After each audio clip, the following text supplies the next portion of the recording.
Folks, welcome back to another review with yours truly, Sam Healey. Today we're taking a look at Unauthorized from Chara Games. Now, Chara Games has made a couple of other games. One was commissioned. Really enjoyed that one. It was a game that's based around the growth of the church back in the first century.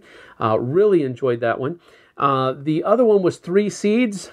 Didn't like that one so much. I thought it was a little wonky and a little too fiddly in many places. So when this one came out, I was very interested to see how I was going to like it, because they have literally hit almost both ends of my spectrum with the two games that they've come out with so far. So this one could either land in one or the other spectrum or fall somewhere in between. We'll see about that in just a few moments. But this game is basically where there are two teams. There is the state government, and then there are also the church. And what team you're on is going to be dependent upon the cards that are in your hand and in your tableau, whether you are state loyal or church loyal. And so you're either going to want to help stamp out the church, or you're going to want to help keep the church alive and have the majority of church loyal players at the end of the game so that the church can win.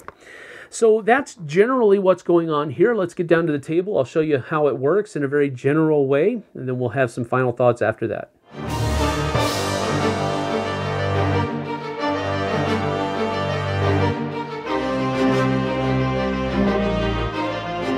Now, Unauthorized is the game that is played in 4 rounds, and each round has basically 2 actions. There is a card play phase, and then there is a roll power or an action phase where each player has a number of choices that they can choose from.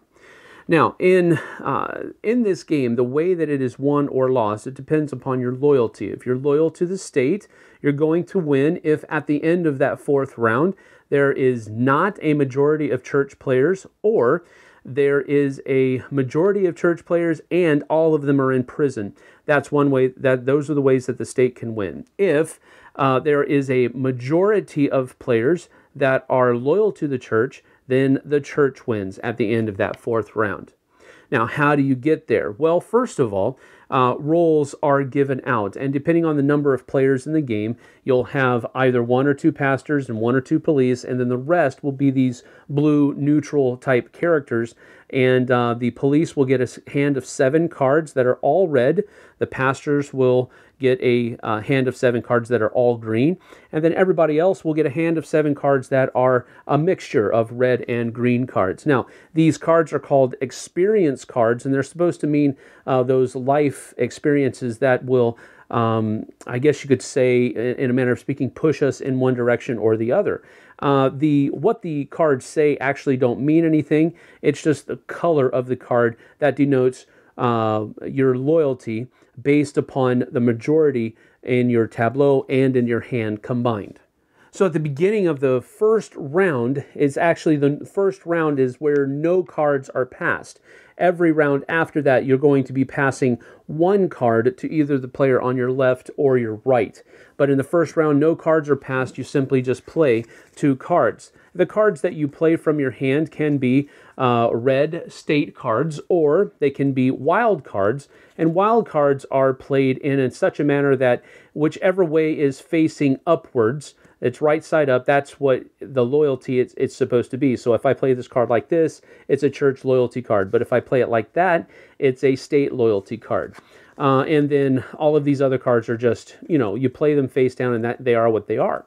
So if I wanted to, as the first turn, I could just maybe do this to keep people guessing so that nobody really knows which way I'm leaning. Or maybe you want to be deceptive and say, you know what, I'm loyal to the church. But knowing that you have just a hand of red cards that you're going to be playing later on, which means eventually you're probably going to be state loyal.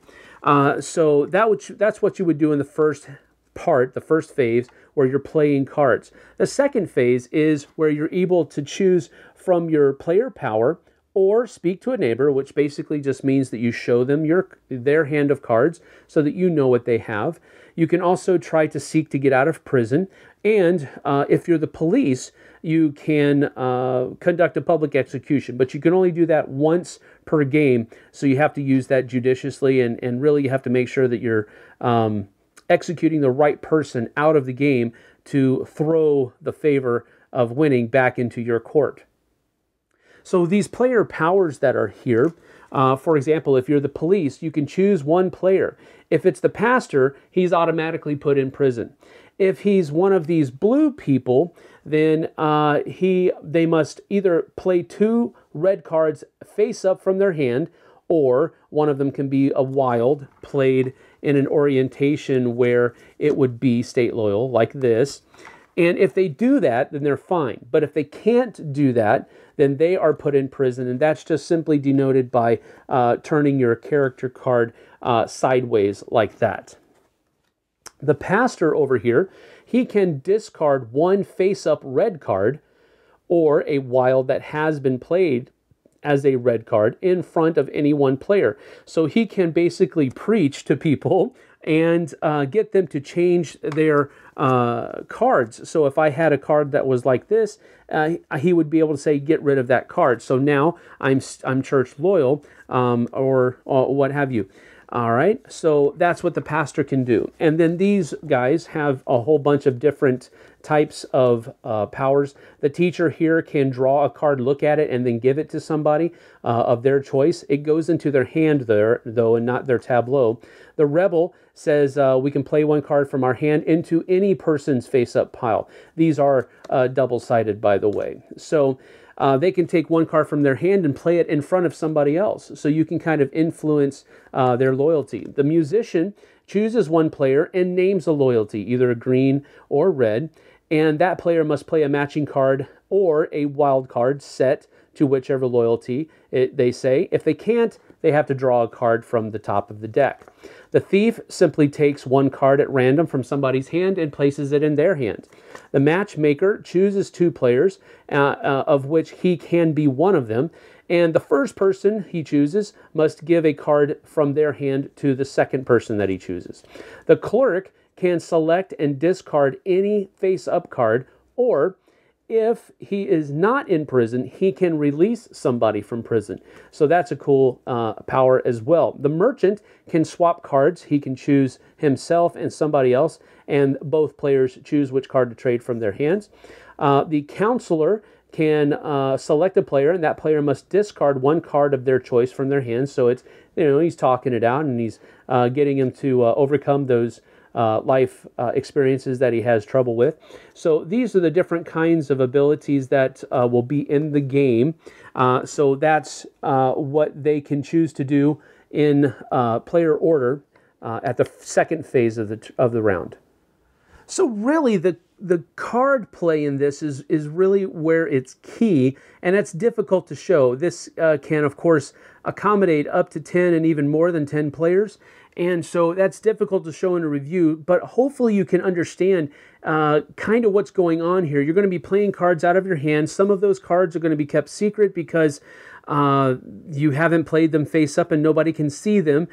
So you're going to be holding some things back, hopefully hoping you can get some of those cards out of your way, depending on which way you wanted to go. Maybe you are choosing to be church loyal this game, so you're going to try to play as many green cards in front of you and try to keep as many green cards in your hand as possible.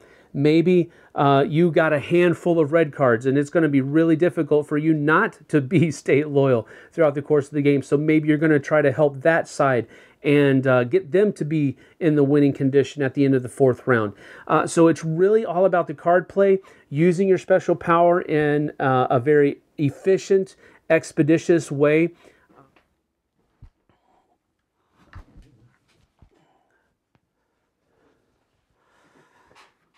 And so that is unauthorized. Now, the first question that's probably going to rise to your head is that, maybe if you're not a Christian, are you going to have fun playing this game?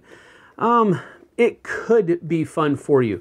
It just depends upon what your liking of this kind of game is. It really is kind of a social deduction type of game, but it has less of that social interaction, and it's more about the card play than it is trying to deceive somebody with what you're saying or how you're looking or how you're acting. It's all about the cards that are in front of you and the cards that are in your hand.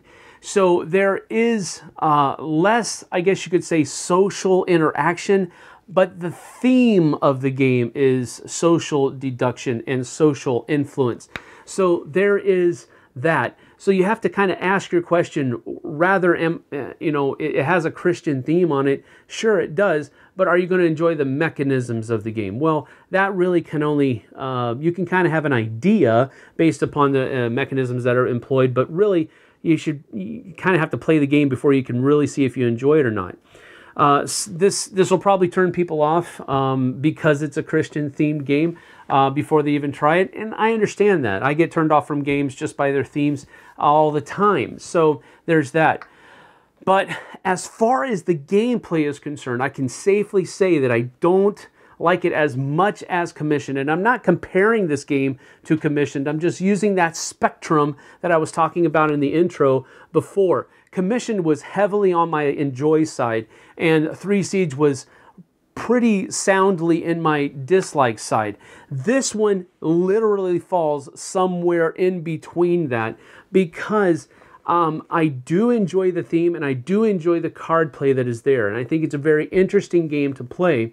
But it's not as fun, mechanically speaking, as Commissioned was, and it's definitely a lot more fun than Three Siege was.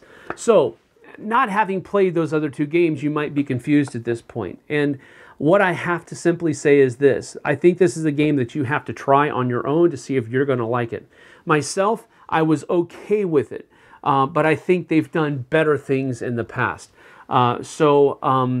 From that perspective, I was a little bit underwhelmed for it. But I do think for a werewolf, for a resistance type feel, this is a pretty good design and implementation of the theme. I think it works. Now, the different powers that are instituted, that's one of the things that I really enjoyed about the game. The different player powers that are there, because it gives individuality to each person, gives them something that they can do that nobody else in the game can do, and that's an inviting type of thing. I really enjoy games that do that because I'm different from everybody else. I don't feel like I'm some, plain Jane, vanilla kind of character. I have my own personality, my own identity in the game, and I love it when games do that. The differences in passing cards, where it's not really a drafting mechanism, but it kind of is. It's like drafting light, because you're not passing your entire hand, you're only passing one card. And that's a way for you to influence the person that is next to you, either to the left or to the right, depending on what round you're talking about. So I liked that as well. I thought that the graphic design of the game could have been done a lot better, but it's a smaller company, so I understand that, but still, they did a lot better with Commissioned and the artwork for there. And even the artwork and graphic design for Three Siege was better. So as far as I'm concerned, I enjoyed it, gave it a 6 out of 10. So, but again, like I always say, you have to try before you buy. All in all, I think this is a decent game. It's a really good game, I think, for Christians, and it's a decent game for anybody else. Whether they'll be interested in playing it because of the theme, I don't know. That's just something you'll have to decide for on your own. But as far as that's concerned, I gave this a 6 out of 10 because I do see its merit, but I think it's going to be too polarizing. I think it's going to be too... either you're going to like it or not going to like it, to really have any staying power. But I liked the effort, I liked the theme, and I have been able to use this in a positive way. So that is it for me from Unauthorized. We'll see you guys on the flip side.